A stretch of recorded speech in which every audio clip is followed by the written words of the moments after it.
My God, if the American right loved children half as much as they love the idea of them, the world might actually be a kinder place. But they don't. Not really. They love the scripture and the myth, the fetus floating like a holy relic in the amniotic ether. They do not love the hungry child, the brown child, the orphan child, the foreign child, the child hiding under rubble, especially not the Palestinian one. They say life begins at conception, or before conception if you catch them after a couple of bourbons and a Fox News rerun.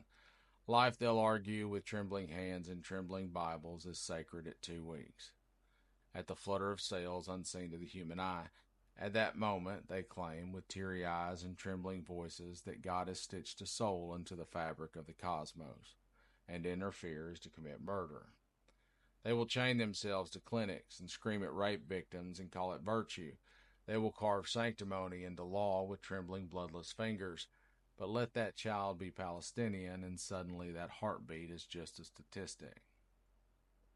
The same man who claims every life is precious will gladly fund the bombs that shred children into bone and ash halfway across the world. He will watch the footage, if he dares watch it all, and mutter something about Hamas, about tunnels, about unfortunate collateral.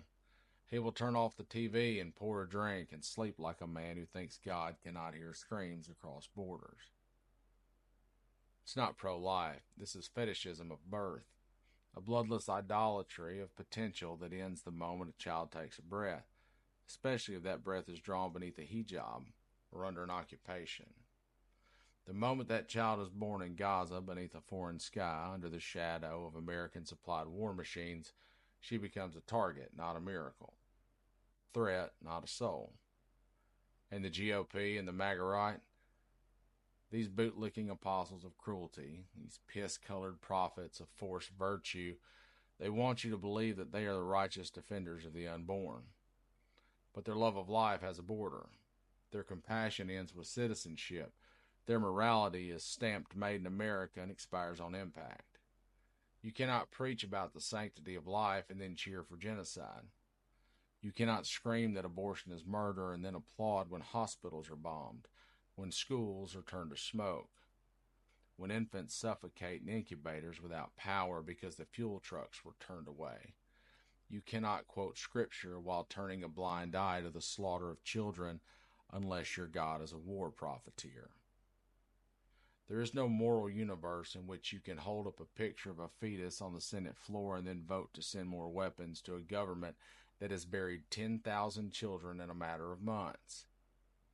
That's not hypocrisy, that's depravity.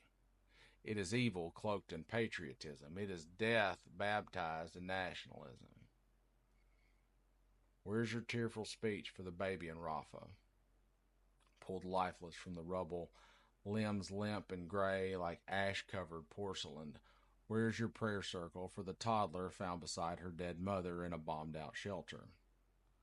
Where is your goddamn heartbeat bill for the 4-year-old girl whose heart was stopped by American ordnance? You dare to call yourself pro-life. Tell it to the ghosts of Gaza. Tell it to the fathers digging through concrete with their bare hands, screaming names into the dust. Tell it to the nurses operating without anesthesia, to the teachers marking attendance in cemeteries, to the children who draw pictures of tanks and drones instead of houses and flowers. Tell it to the ones who will never grow old enough to know what your flag means. You cannot square this. You cannot pretend this is consistent.